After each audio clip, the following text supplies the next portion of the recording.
لیکن جن کے لیے ہم نے اتنا کچھ کیا وہ ہو سکتا ہے ہمیں غسل دینے کے قابل بھی نہ ہو. کرائے پر کسی خادم کو، کسی مسجد کے امام کو یا کسی اور محلے کے بندے کو بلا کے آپ کو غسل دلوائیں، وہ جیسا دے اس کی مرضی. ان کو کفن دینے کا طریقہ نہیں آتا، کفن بھی کسی سے دلوائیں، اور دلوائیں تو ان کی مہربانی جس طرح کے حالات ہیں. اور اتنا وہ کریں گے آپ کے ساتھ، بڑی شفقت انہوں نے کی، بڑی مہربانی کی. کفن دلوایا، غسل دلوایا، کاندھوں پہ اٹھائیں گے، آپ کو جنازہ کہاں تک لے جائیں گے، آپ کی جنازہ پڑھیں گے، دعا کریں گے آپ کے لیے، قبر میں رکھ کے مٹی ڈال کے واپس آ جائیں گے. کوئی پڑھنے ایک بچہ ہوا تو آدھا گھنٹہ بیٹھے گا، گھنٹہ بیٹھ جائے گا، 2 گھنٹے بیٹھ جائے گا، قرآن پڑھے گا، سورہ یاسین پڑھے گا. کوئی اچھے عقیدے والا ہوا تو قبر پر آذان پڑھ لے گا. لیکن یہ سارا کچھ کرنے کے بعد کوئی آدھے گھنٹے بعد، کوئی 15 منٹ بعد، کوئی 1 گھنٹے بعد، کوئی 2 گھنٹے بعد بلا کر واپس آ جائیں گے. اس کے بعد کوئی زیادہ تسلسل قائم رکھے گا، 40 دن تک جا کے قرآن پڑھتا رہے گا، پھر وہ بھی سلسلہ ختم ہو جائے گا. پھر ایسا سلسلہ آئے گا کہ ہفتے میں 1 بار قبر پر چلا جائے گا. کچھ سال گزریں گے، کچھ دن گزریں گے، کچھ مہینے گزریں گے، وہ ہفتوں والا سلسلہ مہینوں میں چلا جائے گا. پھر اگر اللہ نے اولاد دے دی، ترقی ہوگی اس کی، وہ کہیں اور چلا گیا تو پھر وہ مہینے والا سلسلہ ہو سکتا ہے سالوں میں چلا جائے. تو جن کے لیے اتنا کچھ کیا وہ تو قبر تک تمہیں چھوڑ کے واپس آ گئے. جو تمہارا مال تھا وہ مرتے ہی تم نے گھر میں چھوڑ دیا.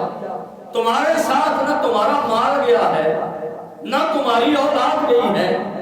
تمہارے ساتھ جس چیز نے جانا تھا وہ تمہارے نیک اعمال تھے، وہ تمہارے صدقہ و خیرات تھے، وہ تمہاری نمازیں تھی، روزے تھے تمہارے کیے گئے، حج تھے، زکاتیں تھی. نہ تم نے حج کیے، نہ زکاتیں ادا کی، نہ نماز پڑھی، نہ صدقہ کیا، نہ خیرات کی. جس اولاد کے لیے اتنا کچھ کیا، آپ خود اندازہ لگائیں کہ اگر آپ نے اپنی زندگی میں اپنے ہاتھوں سے کچھ نہیں دیا، کیا خیال ہے آپ کے مرنے کے بعد وہ آپ کی اولاد آپ کے لیے کچھ دے دے گی؟ بڑی مشکل بات ہے، بڑی مشکل بات ہے. کیونکہ ایک تو یہ ہے کہ ان کی تربیت اس انداز میں ہوئی کہ کبھی ابا جی کو دیتے ہوئے دیکھے ہی نہیں ہے. تو پھر وہ اسی تربیت کا نتیجہ ہوگا کہ جو آپ کا مال آپ چھوڑ کے گئے ہیں وہ بھی آپ کے کسی کام کا نہیں. اولاد بھی اللہ ماشاءاللہ جس طرح کے حالات ہیں، اور آگے حالات اس سے خطرناک ہی آئیں گے، اس سے بہتری والی کوئی صورت نظر نہیں آتی، تو وہ بھی آپ کے لیے کچھ کرنے کے لیے تیار نہیں.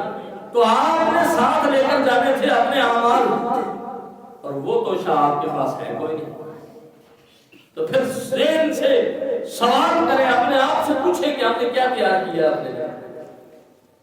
ہم نے اپنے معاملات کو کیا دیکھا.